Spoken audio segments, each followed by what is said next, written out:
Hi everyone, my name is Anna Skaterenko and I'm the HR officer within Eltoma Corporate Service. Today we will speak about the competencies-based interview, and our agenda for today is, first of all, the different types of interviews and situations for different jobs. What does the competency-based interview usually involve? The pros and cons of the competency-based interview, how to use this method in practice and preparation tips, and how to stand out from the other candidates. So, the word interview comes from Latin and Middle French, and it means see between or see each other.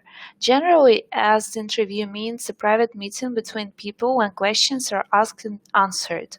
The person who answers the question of an interview is called the interviewer. The person who asks the questions of our interview is called an interviewer.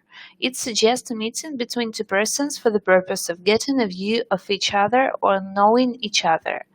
When we normally think about the interview, we think a setting in which an employer tries to size up an applicant for a job.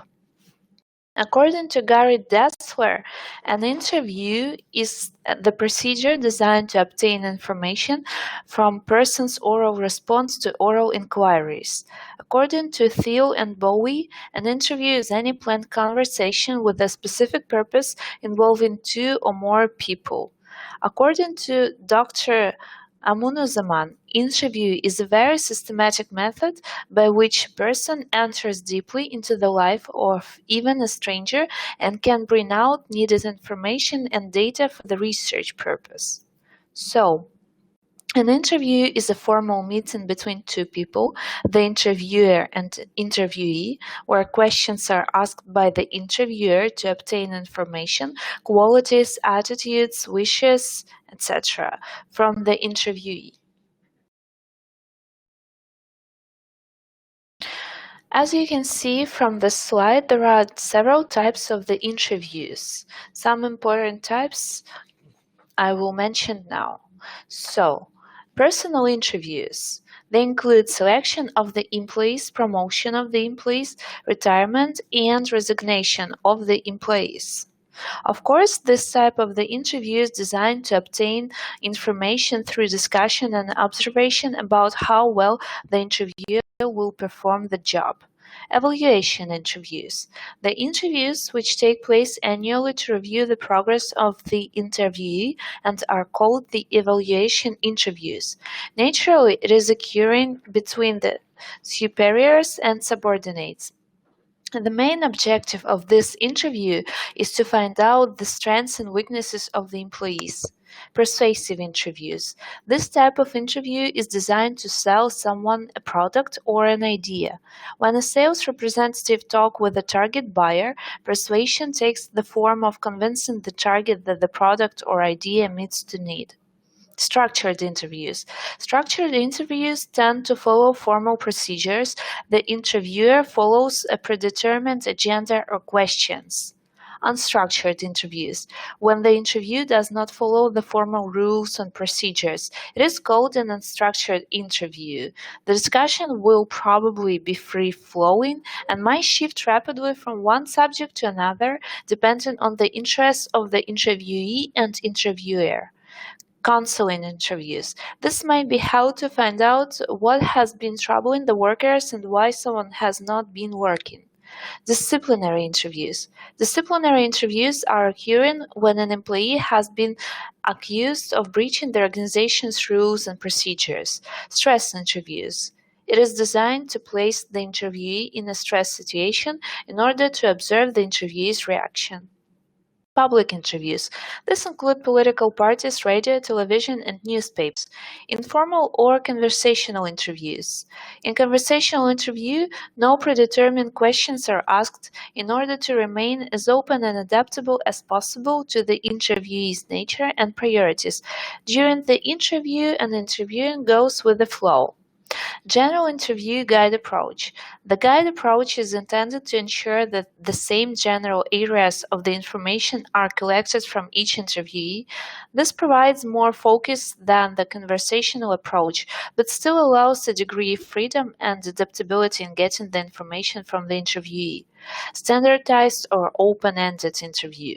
Here, the same open-ended questions are asked to all interviewees. This approach facilitates faster interviews, faster that can be more easily analyzed and compared. Close a fixed response interview. It is an interview where all interviewers ask the same questions and ask to choose answer from the among same set of alternatives. This format is useful for those not practiced in interviewing. Actually, one of the type of such interviews is the competencies-based interview, which usually means that the interviewer has to come with some list of the questions just to access all of the competencies. However, the interview should have the natural flow. Competency is the concept linking three parameters: knowledge, skills, and attitude. For example, you might have good interpersonal skills, but will not be competent to join a company as the project manager unless you possess adequate education, experience, and the right temper behavior. Competencies-based interview, also called structure interviews, are interviews where each question is designed to test one or more specific skills. The answer is matched against predecided criteria and marked accordingly. For example, the interviewers may want to test the candidate's ability to deal with the stress by asking first how the candidate generally handles stress, and then asking the candidate to provide an example of a situation where he worked under pressure. Many interviewers now are competency-based, which means that the interviewer will be looking for you to answer the questions about your abilities and experience in the context of actual events. It is worth preparing in advance at least 2 examples for each competency, and it is not unheard of the recruiter to ask for a second example, particularly if you have already quoted one on an application form. The list of skills and competencies that can be tested varies depending on the post that you're applying for. For example, a personal assistant position skills and competencies would include communication skills, ability to organize and prioritize, and ability to work under pressure. For senior managers, skills and competencies might include an ability to influence and negotiate, an ability to cope with the stress and pressure, an ability to lead, and the capacity to take the calculated risk. Before the interview, the interviewers will have determined which type of answers would score positive points and which types of answers would count against the candidates. For example, for the question such as describe a time when you had to deal with the pressure, the positive and negative indicators may be. For example, positive indicators for this question will be: demonstrates a positive approach towards the problem, considers the wider need of the situation, recognizes his own limitations, able to compromise, willing to seek help when necessary, uses effective strategies to deal with the pressure stress. However, the negative indicators can be pervasive challenges as problems, attempts unsuccessful to deal with the situation alone, used inappropriate strategies to deal with the pressure stresses. In some cases, negative indicators are divided into 2 further sections: minor negative indicators, which means those which are negative but which don't matter so much, and decisive negative indicators, those which they won't forgive you. Which means basically if you show this negative indicators during the interview, you might not have the job. Marks are then allocated depending on the extent to which the candidate's answers matches those negative and positive indicators. For example, the interviewer can create the list. For example, the negative indicators like No evidence reported, little evidence of positive indicators, mostly negative indicators, many decisive, limited number of positive indicators, satisfactory display of positive indicators, some negative indicators but non-decisive, strong display of positive indicators. So basically, the interviewer, as the result of such a question, can create some sort of the data, the table, where he or she should put which indicators the interviewee has shown during the interview, whether this was more of the positive indicators or maybe it was some minor negative indicator, or maybe there were some decisive negative indicators. So basically, sometimes the interviewee has to show a couple of examples, because in one situation he or she could act like one way, at the second situation there's might be absolutely different pattern of the behavior. If the interviews feel that there are areas that you have failed to address, they may help you along by providing appropriately. For example, in answering the question, describe an example of a time when you had to deal with the pressure. If you focused on how you dealt with the practical angle of the problem, but you forgot to discuss how you managed your stress during and after the event, the interviewers may prompt you with a further questions such as, how did you handle the stress at the time? This will give you an opportunity to present a full picture of your behavior. There is where the making can become subjective. Indeed, if an interviewer likes you, maybe he or she more be tempted to prompt you and push you along than if he has some bad vibes about you. Preparing for the competencies-based interview can have a couple of stages. So first of all, make sure that you understand which skills and competencies will be tested. Actually, these are the advices for both at the interviewer and the interviewee. So for the interviewer, it is really essential to speak with the manager or the team leader of the department to which he or she is looking and in place. So basically, there should be some list of the professional knowledges, and as well, it should be the list of some personal skills. For example, if again talking about the assistant, he or she should have know how to handle the stress, should have some organizational communicational skills, and for sure ideally the interviewer should come with a list of the questions for each of the competency, which also, and he or she also should ask a lot of examples from the previous job. However, candidate perspective, it is also really good to have some preparation in advance, let's say. So first of all, the candidate should make sure that you understand which skills and competencies will be tested. It sounds obvious, but some people specification can be a little vague, and you will need to do some thinking in order to ensure that the examples you will be using hit the spot. For example, your person specification may say that you need to have a good communication skills in dealing with the third parties. For someone who works in customer service and is expected to handle complaints all day long, this will most likely involve a mix of empathy, understanding, as well as an ability to be assertive in a nice way, whether required.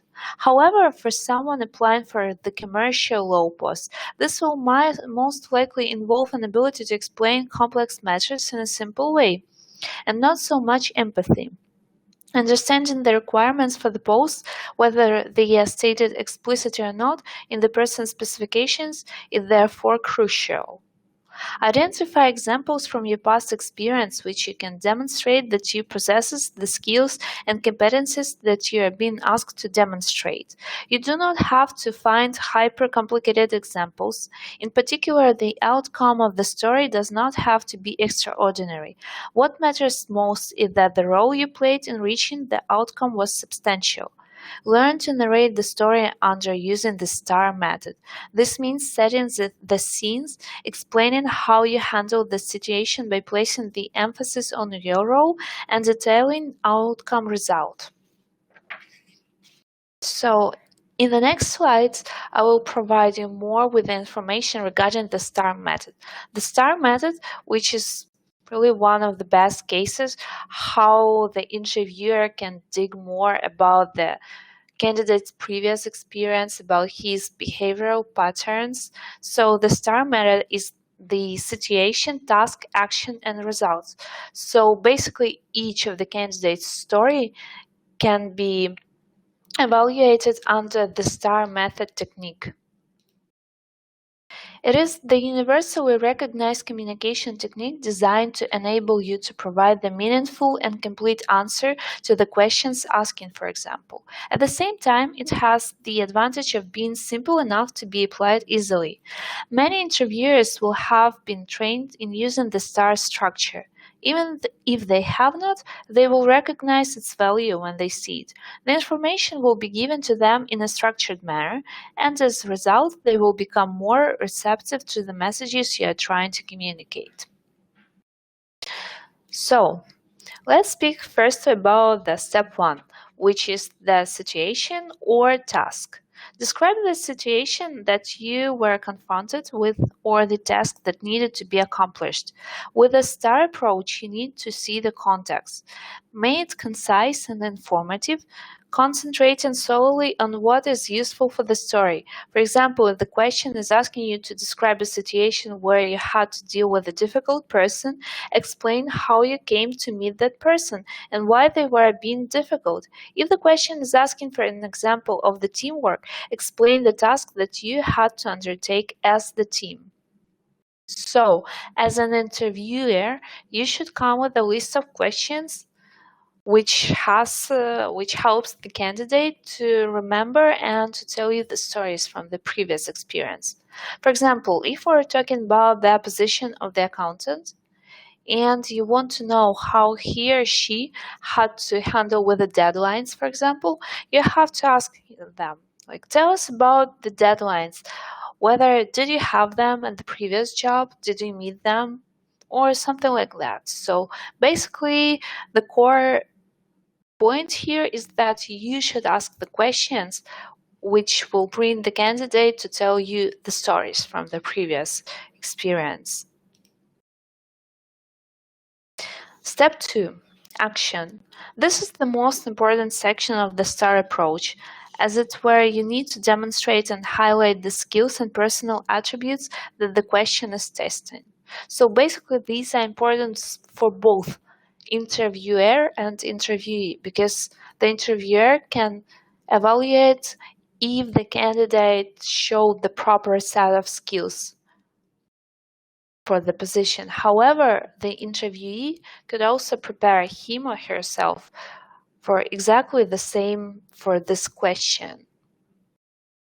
First of all, you need to remember some following steps. Be personal, because it's talking about you, not the rest of the team. Also, for the interviewer, the good tips is that when the candidate starts talking in the we manner, for example, we managed the project, we met the deadlines, it is better to ask some personal questions like, please tell us about what was your role, what was personally your contribution to this project. Also, it is ideal to go into some details. Do not assume that the interviewer will guess what you mean. Steer clear of the technical information unless it is crucial to the story. Explain what you did, how you did it, and why you did this. The interviewers will want to know how you reacted to the situation. This is where you can start selling some important skills. For example, you may want to describe how you used the team to achieve a particular objective and how you used your communication skills to keep everyone updated on the progress. For example, when discussing the situation where you had to deal with a conflict, many candidates would simply say, I told my colleague to come down and explain to him what the problem was. However, it would not provide a good idea of what drove you to act in this manner? How did you ask the code to calm down? How did you explain the nature of the problem? By highlighting the reasons behind the action, you would make a greater impact. For example, I could sense that my colleague was irritated, and I asked him gently to tell me what he felt the problem was. By allowing him to vent his feelings and his anger, I gave him the opportunity to calm down.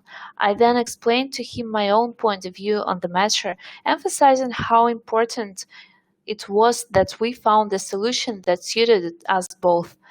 These revised answers help the interviewers understand what drove your actions and the reinforces of feelings that you are calculating the consequences of your actions, thus retaining full control of the situation. It provides much more information about you as an individual and is another reason why the STAR approach is so useful.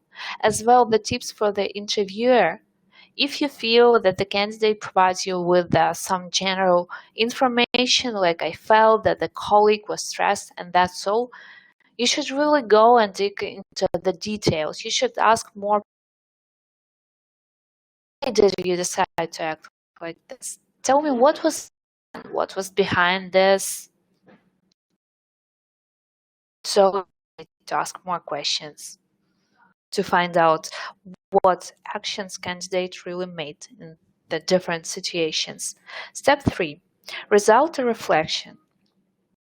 From the candidate's perspective of view, you should explain what happened eventually, how it all ended, also the opportunity to describe what you accomplished and what you learned in that situation. This helps you to make personal and native skills. This is probably one of the most crucial parts. Interviewers want to know that you are using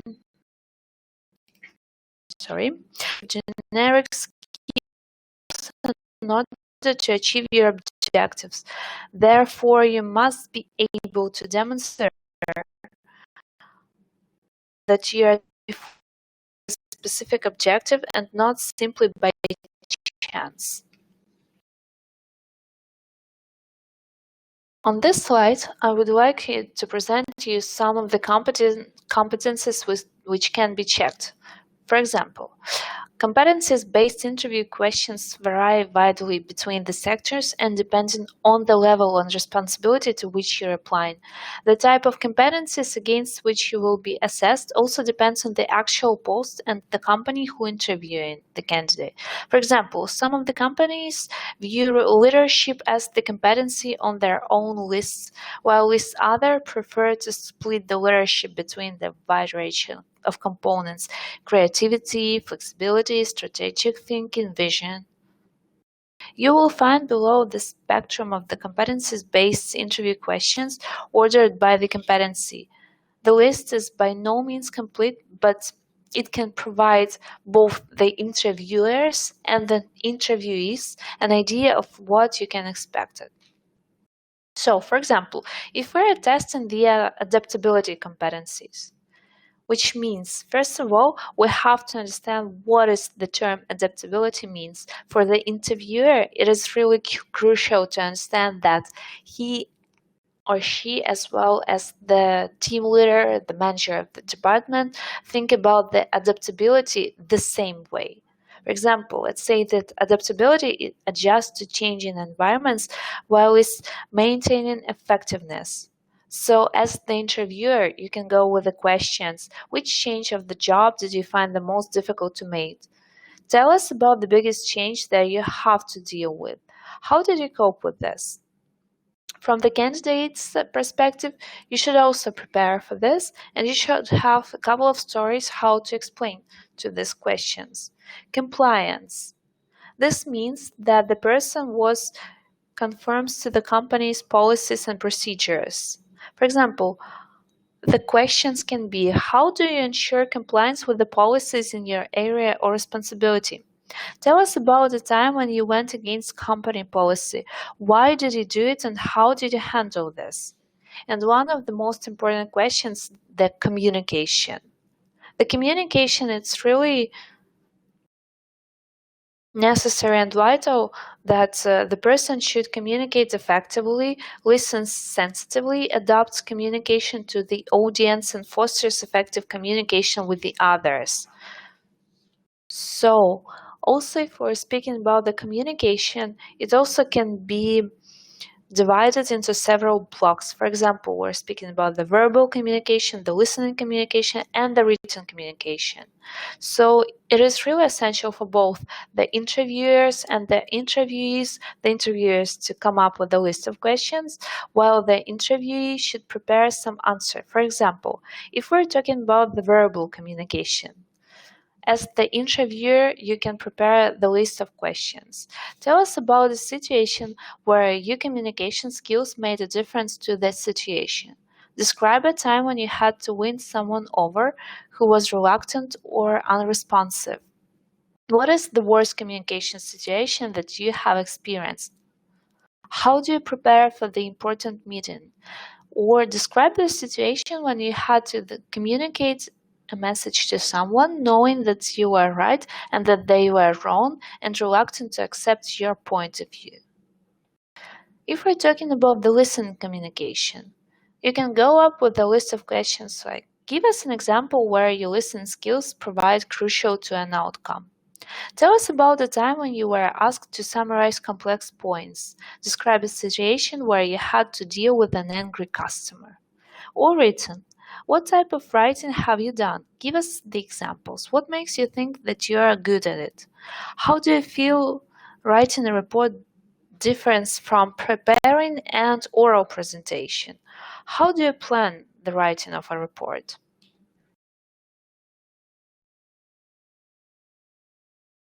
Sometimes we also need to evaluate such skills as, for example, conflict management.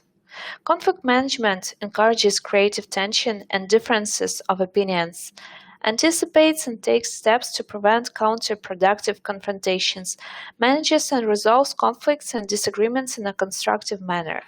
So here is also it also can be evaluated by the list of questions. For example, tell us about the time when you felt that conflict or differences were a positive driving force in your organization. How did you handle the conflicts to optimize the benefits? Tell us about the time when you had to deal with a conflict within your team. Or give us an example where you were unable to deal with a difficult member of your team. Creativity or innovations develops new insights into the situation, questions conventional approaches, encourages new ideas and innovations, designs and implements new or cutting-edge programs. Tell us about the project or situation where you felt that the conventional approach would not be suitable. How did you derive the manage and the new approach? Which challenges did you face and how did you address them? Tell us about a time when you had to convince a senior colleague that changes was necessary. What made you think that your new approach would be better suited? Decisiveness makes well-informed, effective, and timely decisions even when data are limited or solutions produce unpleasant consequences, precise of the impact and implication of the decisions. For example, what big decision did you make recently? How did you go about it? How did you reach the decision that you wanted to change your job? Give us an example of a time when you had to delay a decision to reflect on the situation. What is the decision that you have to put off longest? Why? Delegation. Able to make the full and the best use of the subordinates, providing appropriate support. What type of the responsibilities do you delegate? Give example of projects where you made best of the delegation. Give us an example of project or task that you felt compelled to complete on your own. What stopped you from delegating? And the last one is the external awareness. Understands and keeps up to date on local, national, and international policies and trends that affect the organization and share stakeholders' views. Is aware of the organization's impact on the external environment. Describe through examples drawn from your experience how you measure and take account of the impact of your decision on external parties. Give us an example where you underestimated the impact of your decisions on stakeholders external to your organization. Flexibility modifies his or her approach to achieve the goal, is open to changing new information, rapidly adapts to new information, changing conditions or unexpected obstacles. For example, describe a situation where you had to change your approach halfway through the project or task following new input on the project. Describe a situation where you were asked to do something that you had never attempted previously. Give us an example of a situation where your initial approach failed and you had to change the task, and so on.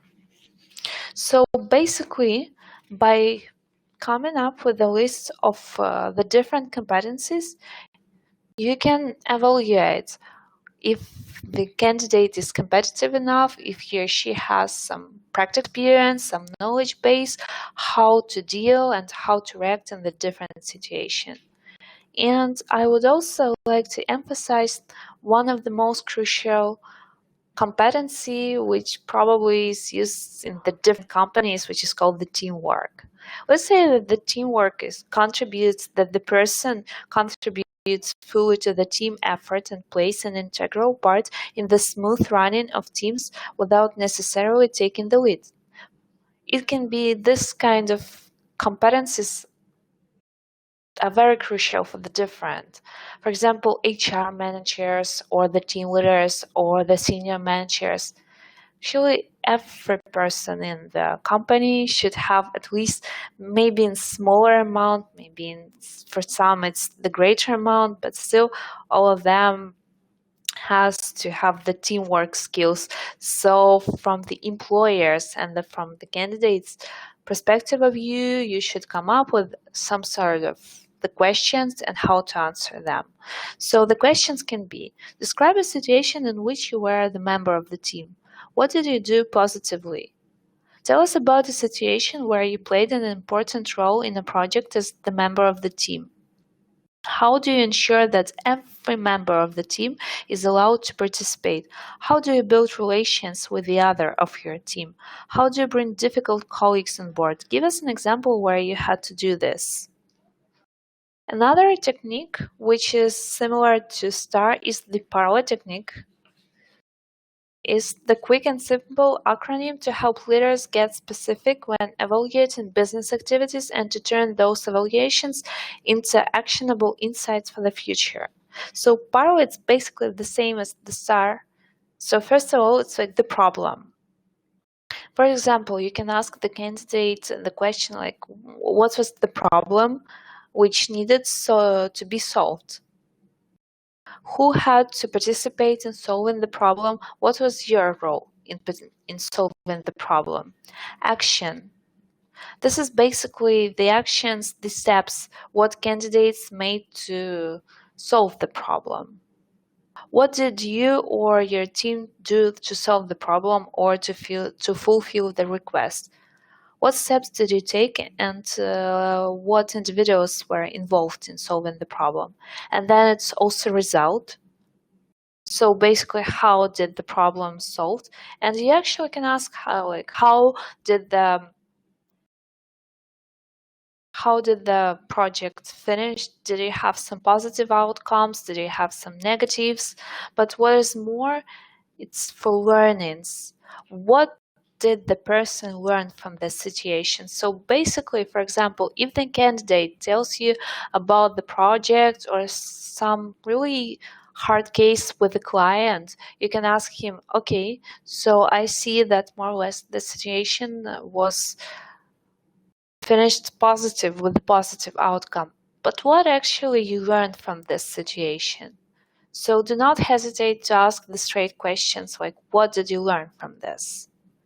And applied, it's actually what the candidate, if he learned something from the previous situation, did he really apply it? Did he really have use these approaches with the rest of the situation? For example, if the candidate had some hard clients in the past, if he or she works within the customer department, and he had successfully learned how to deal with this problem. If, for example, he had the next hard clients, did he use some of the competencies? did he use some of the approaches from his own previous experience? It's really vital for you as the recruiter, as the HR manager, to know if the candidate is adaptable or he or she is really eager to learn from his own previous experience. And if he did learn, how did he learn? What outcomes, what conclusions did he come to? How did he actually approach this within his next career development?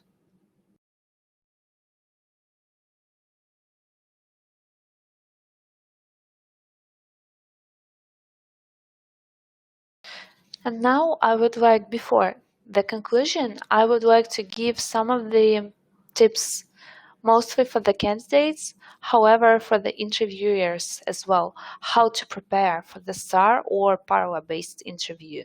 So, first of all, preparation. It's the key factor. Prior to the interview, identify examples of the specific targets you've met or the work that you've done that relates to the job specification. The personal specification and key skills highlighted in the job description are good indicators of the type of questions that will be asked in the interview. Employers want you to provide specific examples of past work and relate it to how you will transfer those skills and your experience into the new role, says the James Franklin, Associate Director at Robert Walters. So basically, you need time to consider how you excelled in the previous roles and identified what key skills you have demonstrated and if these are the skills that the employer is looking for. You need to rehearse the answers. Answers to competencies-based questions need to be delivered in an articulate, detailed, and structured way. Candidates must be able to talk the interviewer through their examples, explaining the process used to work through the problems or hit the targets. Many professional roles requires excellent organizational and time management skills, along with the ability to handle multiple tasks efficiently and effectively, adds James Franklin. Think through the examples when you really had to meet the deadlines. And if your examples don't highlight this you may need for the job, try and pick up the different example.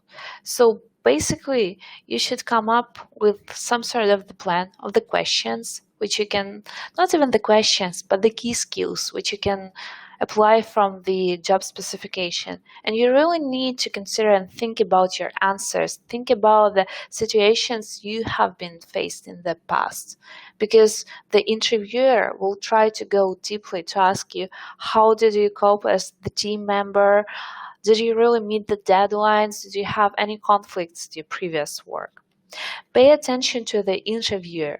Written clues given by the interviewer as to what they are looking for is the key in a competency-based interview. As you explain, take the note of whether the interviewer's body language and behavior is generating a positive response. So basically, body language is real crucial for both the interviewer, because you can see if the candidate is really sure and knows what he or she is speaking about, or maybe he feels some uncomfortableness, maybe he or she is not specifically telling the lies but trying to avoid the answer. The strongest candidates are those who can adapt their answers and behaviors to what they know the interviewer is looking for and present them in ways that influence the interviewer. Take your cues from their level of formality to show that you're paying attention to the situation and positioning yourself in a way to help you whatever way you can. Try to anticipate the questions before they are asked. Having a good idea of what the interviewer will ask you is the key part of the preparation process. If you have considered the likely competencies-based question beforehand, you are less likely to be caught off guard and more prepared to give the great answer. And Now I will provide you with the most common questions which can be asked during the competencies-based interview. For example, describe a time that you had to work a tight deadline while still managing your normal workload. Give us an example of a complex project or task and how you made sure that to see the task through to the end. Can you describe an instance where you developed a strategy to stay organized and ensure you get all with your work done under pressure? Describe a time you had multiple projects. How did you manage time effectively and prioritize your tasks? And the last but still not least advice is just to be yourself. Although a part of competencies based interviews selling yourself, you don't want to come off a fake or you just need to be sincere. Professionals can tell when someone is trying too hard and to give the correct answer rather than a genuine one. So basically, if the interviewer is feeling that the person is not completely honest, he or she will try to go with other questions. Maybe they will be the same, but he or she will try to find out if you're really telling the truth. Not even the truth, but if this is the real story. So it's better to be yourself. I mean, sometimes it might not be the proper candidate or it might be not the proper company.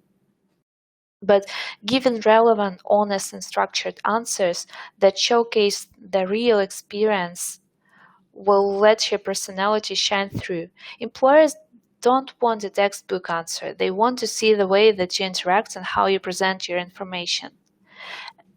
So, in conclusion, I would like to say that well-qualified and experienced job candidates who have worked within senior roles in management within organizations should anticipate a variety of probing and in-depth questions from interviewers to check levels of competencies and experience. Using the STAR technique regularly gives the structure and coherence to the answers and is an impressive methodology to adopt within interviews. I would say for both interviewers, it can help to find out more about the person. For the interviewees, it's really crucial to be yourself during the job interview. Might be not your company, but definitely if you present your story in, let's say, the logical structure way and you will try to give the full answer to the questions, you might be able to succeed within the job interview. Just really you have to remember that the interview, it's the process when yes the employer is trying to choose the best candidate, however the candidate is also trying to choose the best employer, the best company to work within. And I would like to tell about a couple of words about the company. So, since 2004, Eltoma Corporate Services has maintained a competitive position in the corporate market. For over 10 years, our clients have enjoyed the range of products and services we offer, which have given them opportunities for solving international tax planning issues, asset protection, as well as the promotion of goods and services for international markets. Eltoma Corporate Services offers solution of varying complexities from company registration, legal and tax assistance to establishing and maintain composite holding structures. We have offices located in Cyprus, Singapore, and Russia, Ukraine, and Hong Kong. Our corporate services includes company incorporation and maintenance, banking and finance, bookkeeping and accounting services, tax planning, IT and web services, software for businesses, web and marketing services, legal services, immigration services, license and permits. We are also retain our core values as the professionalism, cost efficiency, and personal services to each of our clients. We also have some recruitment services to support employers within the Cyprus market to select the best person in the correct position. Or, for example, if you're looking for the real estate, you can also see our real estate from our property website. Eltoma Corporate Services is a duly registered filing agent in Singapore and Cyprus. We provide AML and CTF compliance services with our main focus within Singapore, Hong Kong, and UK compliance-related areas. As companies become more cost and quality conscious, AML compliance outsourcing is the perfect solution to support your company going forward. For your pursuit, feel free to visit our website, which is presented here on the slide. And we have offices in Cyprus, Singapore, Russia, St. Petersburg and Moscow, Ukraine, United Kingdom, and Hong Kong.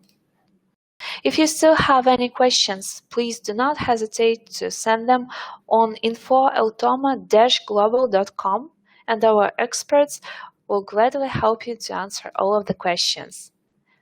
So Eltoma Corporate Services is thank you all for the attention, and we hope to see you soon. Thank you. Have a great day ahead.